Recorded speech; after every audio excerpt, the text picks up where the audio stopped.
কিন্তু যে আমি জলিল মাস্টারের নাম, জলিল মাস্টারের নাম। That was enough. He was the king maker. তার মানেটা কি? উনি ওনাকে উনার দ্য ওয়ে হি ওয়ার্ক, ওই যে যেটা বললাম প্রফেশনালিজমের এমন পর্যায়ে নিয়ে গিয়েছিলেন যে উনি সেই এলাকার সকলে তার কথা শুনতে আগ্রহী হতো, মোহিত হতো তার সান্নিধ্যে আসতে পারলে। তার মানে আমাকে বা ওই শিক্ষককে তার চরিত্র, তার চলন বলন, কাজের ধরন, তার সবকিছুর মাধ্যমে যখন সেই লোকটি হেঁটে গেলে একজন বলতে পারবে উনি শিক্ষক, সেই দিনই হবে প্রফেশনালিজমের মূল জায়গা। এবং তখন আমাদেরকে কাউকে ফাইট করতে হবে না। তখন আর আমরা ওই যে আজকের সিচুয়েশনে এসেছি সেই জায়গায় আমার বিশ্বাস যেতে হবে না।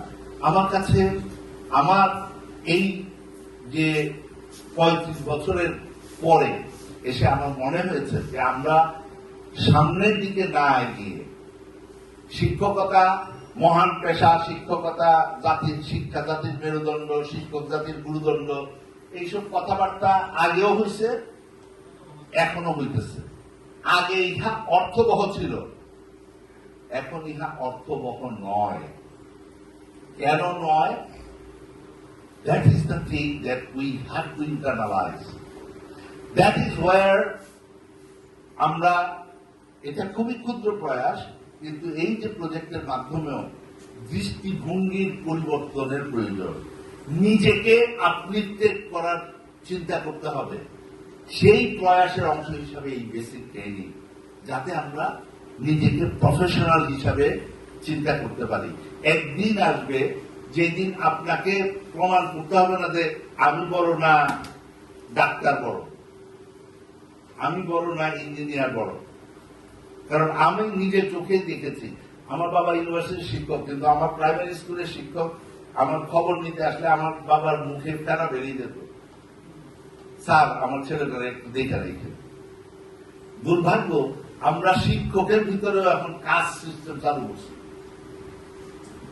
আমার ইউনিভার্সিটির শিক্ষক মনে করে কলেজের শিক্ষক তাতে ছোট, আমরা কলেজে যারা পড়াই আমরা মনে করি স্কুলের শিক্ষক মনে হয় ছোট, স্কুলে যারা পড়াই সরকারি স্কুলে এই মনে করি বেসরকারি স্কুলের শিক্ষক একটু ছোট। যে স্কুল থেকে যখন আমি প্রাইমারিতে যাই চিন্তা করি যে এত আর কোন শিক্ষকই না, যার জন্য এই দেশে আমরা প্রাইমারির শিক্ষকের গ্রেডে বন্দি করে তারা 12 গ্রেডে দিয়ে রাখছি। প্রশ্ন আমাদের এই জায়গায় যে এই জাতিকে আমরা বিশ্বায়নের উপযোগী জাতি করব, সেই জাতিকে শিক্ষককে যখন আমি 12 গ্রেডে কনস্টেবল বা আরো ওই লেভেলে নিয়ে গ্রেডে ফেলি, তার ছাত্র তার সমাজ তাকে কোন দৃষ্টিতে দেখবে, সে নিজেকে কতটা ডেভেলপ করতে পারবে, সেই জায়গাতে প্রশ্ন চলে আসবে। সো উই হ্যাভ টু, আমাদের এই প্রোটেস্টের একটাই জায়গা, এক হলো আমরা নিজেরা যদি নিজেদেরকে প্রফেশনালি সেই জায়গায় উন্নীত করতে পারি, that will ultimately ensure our social status, that will ultimately ensure how we work in the society এবং ভবিষ্যতে আমরা কিভাবে কাজ করব। স্লাইডে খুব যাওয়ার প্রয়োজন নেই, এর আমি তো সোশ্যাল এন্ড লিগ্যাল ইস্যুটা বললাম। আরেকটা হলো ইথিক্যাল ভ্যালুজ। একজন স্যার বলেছিলেন যে প্রফেশনালিজমের আরেক নাম হলো অনুকরণীয় হতে হবে। আমার ইথিক্যাল ভ্যালুজ যদি না থাকে, আমার ভিতরে যদি মানে সত্যিকারের সেই যত সততা,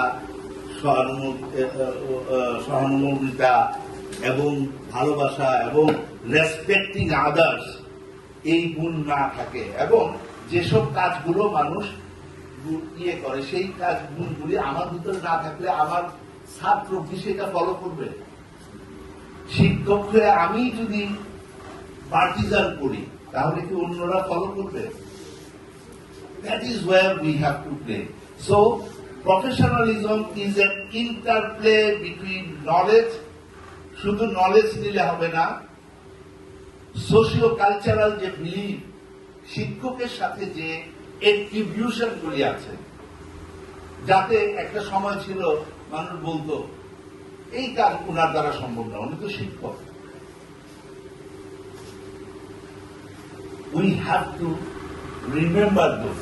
এটির জন্য বই পড়ার প্রয়োজন নেই। If we just think ourselves, even আপনাদের এই ট্রেনিং পিরিয়ডে, এই 50 দিনের পিরিয়ডেও যদি if you try to encourage it, আপনারা এক একজন অ্যাম্বাসেডর হয়ে ফিরে যাবেন। আপনার মুভমেন্ট দেখে অন্যরা বুঝবে যে he is a change person. So this training, this professional development training, এখন খেয়াল রাখতে হবে যে একটা সময় ট্রেনিং দেওয়া হতো teachers to become a teacher, কিন্তু এখন ট্রেনিং কিন্তু আমরা টিচার ট্রেনিং মানে teacher to become a teacher শুধু না, teacher to become a resource person, human capital হিসাবে আমরা এই ট্রেনিংটা দিচ্ছি। সো দ্যাট আপনার মাধ্যমে যে প্রোডাক্ট হবে তারা বিশ্বায়নের সন্তান হয়ে মাঠে ফিরে যাবে। আপনাদের কাছে আসলে এই আবদারগুলো, এই কথাগুলো নিয়ে আসার জন্য আমাদের আজকের যে উদ্দেশ্য ছিল।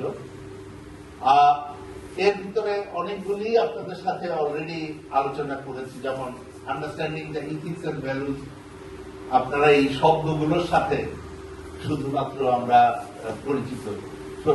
একটা কবিতা মাদার ইন ম্যানভিল না, আরেকটা ছিল ইন্টিগ্রিটি, কোনটাতে দেখেছিলাম আমরা? মাদার ইন ম্যানভিল, মানে শুধু অনেস্টি না, অনেস্টি থেকে আরেকটু বেশি। Principles, morals, right, fairness, consciousness, responsibility, choice. আমাদের সেই জায়গায় যেতে হবে যেন আমার শিক্ষককে তারা দিয়ে ওই কোন ক্যামেরা দিয়ে পাহারা দিতে না হয় যে শিক্ষক আমি চলে যাচ্ছি। আমরা সেই এক্সাম্পল সৃষ্টি করব যাতে গভর্নমেন্টকে ওই জায়গাতে যেতে না হয়। That will change our scenario. আপনি বলতে পারেন যে আপনি তো একেবারে নর্দমায় থেকে বেশি আশা করতেছেন। নো, আই এম অলওয়েজ আশাবাদী, এবং আমি বিশ্বাস করি সব সময় পৃথিবীতে একটা ইভলভিং সিচুয়েশন হয়, এক সিচুয়েশন বদলে আবার নতুন সাইক্লিক অর্ডারে ঘুরে। There will be a time যখন আবার the teachers will become the lead person of the society, they will again from the society. এর কোনো ব্যত্যয় নেই। আমি মুখে বলতেছি, এখন আমার গভর্নমেন্ট লেভেলের মিটিং এও দেখবেন বলা হয়, হ্যাঁ আপনারা শিক্ষক, আপনারাই তো সব বানাবেন, but still there are gaps. আমি আগেই বলেছি যে আমরা ওই জায়গাগুলিতে যাব না, আমি শুধু আমাদের দায়িত্বগুলোতে থাকি। আমরা নিজেদেরকে এমন জায়গায় নিয়ে যাই যাতে একটা সময় আসে গভর্নমেন্ট চিন্তা করবে যে we have to create that provision for the system. So, another important area, আপনারা লেভ গগস্কির একটা থিওরি শুনেছেন যে যেটাতে আপনার character, moral, ethics and norms, এই সবগুলোই কিন্তু সোসাইটির ডিপেন্ড করে, একটার সাথে একটা ইন্টারলিঙ্ক। যদি আমার এই ভ্যালুজ নষ্ট হয়ে যায় তাহলে আমার নর্মসে গিয়া হিট করবে। সো এইটা শুধুমাত্র আপনাদেরকে দেখানোর জন্য যে আমরা মনে করি যে শুধু এডুকেশন, এখন যে দুনিয়া এসছে, আমরা যদি মনে করি যে শুধুমাত্র এআই এর শিক্ষা দিয়ে দিলাম বা টেকনোলজির শিক্ষা দিয়ে দিলাম, ডু ইউ থিঙ্ক যে আমি ভবিষ্যৎকে অ্যাড্রেস করতে পারবো? তাহলে তো আর মানুষ হওয়ার দরকার ছিল না। আমি কিছু রোবটকে সেট করে দিলেই আমার ভবিষ্যৎ প্রজন্মকে তৈরি করে দিত।